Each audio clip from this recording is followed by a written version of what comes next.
The purpose of this lecture is to talk about a serious topic in academia. That is plagiarism. We're going to be spending a lot of time this week and next week and going forward about plagiarism and why it is such a major problem and has such dire consequences for you if you get caught with it, doing it. So we're going to start here with this first. This is going to be the first of maybe a couple of lectures on plagiarism. What is plagiarism? Pretty simple. Plagiarism is the act of presenting the words, ideas, images, sounds, or creative expression of others as your own. How often does it happen? It happens a lot more than you think. A study of almost 4,500 students at 25 schools suggests cheating is a significant problem in high schools and at the university level too. 74% of the respondents admitted to one or more instances of serious test cheating, and 72% admitted to serious cheating on written assignments. Over half of the students admitted that they have engaged at some levels of plagiarism on written assignments using the internet. The internet is a great tool for doing research, but is also a great problem in terms of plagiarism, as I have learned as being a teacher. Also, let me just do an aside here that plagiarism does have real-world consequences. Joe Biden, who will be running for president this fall, he ran for president in 1988, and he was caught plagiarizing a speech by the British Prime Minister, and he was forced to drop out. There was Robin Thicke pulled a riff from a Marvin Gaye song a few years ago, and he was forced to pay the Marvin Gaye estate $7 million. So there are consequences. Students, if you've included the words and ideas of others in your work that you neglected to cite, and you've had help with you wouldn't want your teacher to know about, you've probably plagiarized. There are two types of plagiarism. There's the intentional. That's one we take very seriously, folks. It's copying a friend's work, buying or borrowing papers, cutting and pasting blocks of text from electronic sources without documenting, in media, borrowing without documentation, and on the internet, publishing without permission of creators. This is what we talked about here with the Robin Thicke case. It has happened in several other famous musicians have been caught plagiarizing from another musical source, and they've been forced to pay large sums of money to the original copyright holder. The Robin Thicke case is just the most recent. Unintentional. This is stuff we're going to try to fix with you throughout the semester. Careless paraphrasing. We're going to be teaching you how to paraphrase later on. Poor documentation. We're going to start that next week. Quoting excessively. Again, we'll start on working that next week. And failure to use your own voice. I want to hear what you think, not what everybody else thinks as you write some of these papers going forward. Okay, we got some excuses here. I never get caught. I never get into blank school. My teachers expect too much. The assignment is boring. It's okay if I don't get caught. Everybody else does it.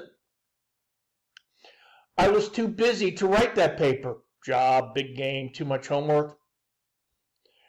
I and my parents or my bosses, they'll expect days, so I got to do it. In my country, it's everybody does it. I know in South Korea where I've taught, and both in South Korea and China where I taught, I've had many problems with plagiarism, with people doing it, where their Chinese or Korean teachers simply, it's culturally accepted. And here in the West, it is not accepted. Rationale for academic integrity, as if it was necessary. As you go forward, you're going to find this to be a big deal, especially as you enter your academic courses. When you copy or cheat, you limit your own learning. The consequences aren't worth the risk. At Wake Tech, I will be you will see reading your syllabus. There are consequences. You can give an F for the class. You can be put on suspension. You can be thrown out of school. Some universities, that is common for plagiarism. I've heard it happening at Duke. I've heard it happening at Harvard. And in the military academies, it is a offense that could actually land you in the stockade. It's only right to give credit to authors whose ideas you use. Citing gives authority to the information you present. Think about it. If Bill Clinton said something, if you say something, maybe it'd be okay. But if you quote Bill Clinton or Barack Obama or something like that, they are a lot better known than Fred Flintstone.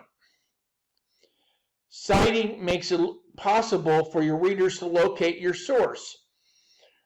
I will, as you cite sources, I will look at them. So we're going to talk about that. Education is not an us versus them. This is not a war. It's about learning to learn. And it is unethical. So I pose the question, is your academic reputation valuable to you? Some of you may not think so. But if you want to succeed at Wake Tech or NC State or any place else, you need to consider your academic reputation going forward.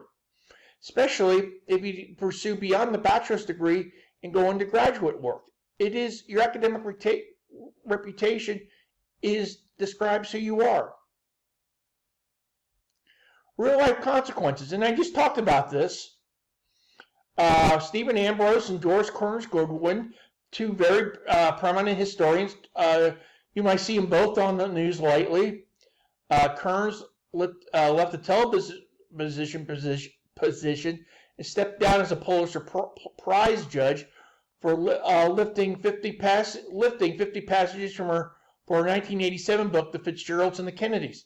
Funny, you see Doris Kearns Goodwin I see her on MSNBC all the time. I talked about Joe Biden and his 87 presidential campaign, about borrowing speeches from Robert Kennedy. Mike Margold, another man you will see on MSNBC, was forced to resign for plagiarism in his columns. You can see some articles here. Jason Blair was a very famous writer who was forced to resign. New York Times, by the way, is probably the best newspaper in the country. And you can read about that if you look down at the article below.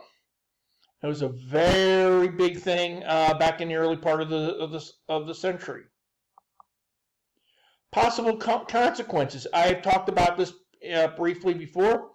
A zero in the assignment. You might get referred to administrators. You might get suspended or thrown out of school. It might be on your student record, suspended or expelled for academic dishonesty. Loss of your reputation among the school community. Loss of job that has been known to happen. And in the worst case, as I say, with people in the military at the military academies, it is prosecution. You could wind up in jail. Yada, yada, yada. So think about this. What if your architect cheated his way through math class? Would you feel like your house is safe? Your lawyer paid for a copy of the bar exam to study.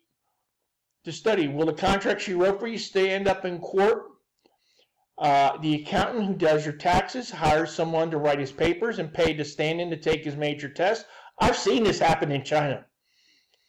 I've seen someone get hired. In fact, I was offered to hire to write papers for students when I was teaching in China. I've heard stories about people standing in to take a test. Big one thinking about this going forward today is what if your doctor cheated his way through med school?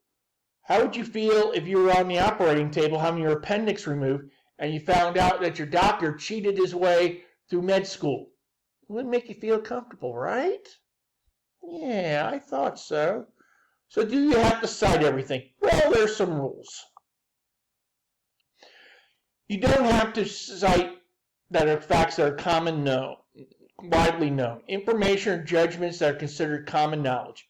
Donald Trump is president of the United States. We all know that. Water's formula is H2O.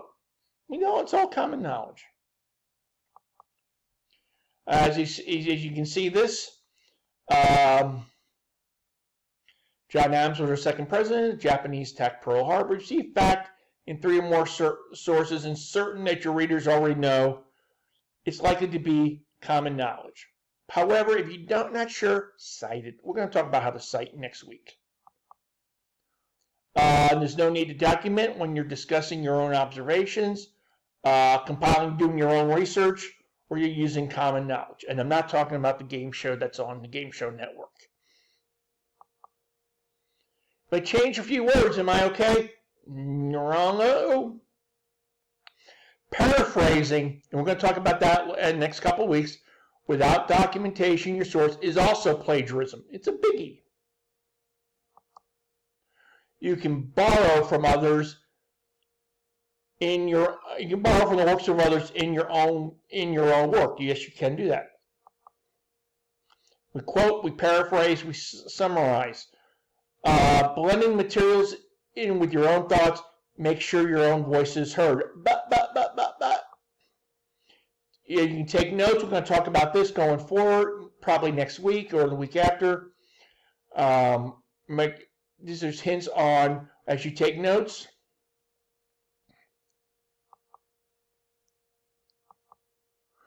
We're going to talk about. I'm going to skip over this. In text documentation, parenthetical references, MLA styling. We're going to spend a lot of time on this. The academic world takes these things very seriously. I look at them when I read your papers. Brief in-text documentation should match the full source of information in the works cited. We're going to talk about doing works cited in a future lecture.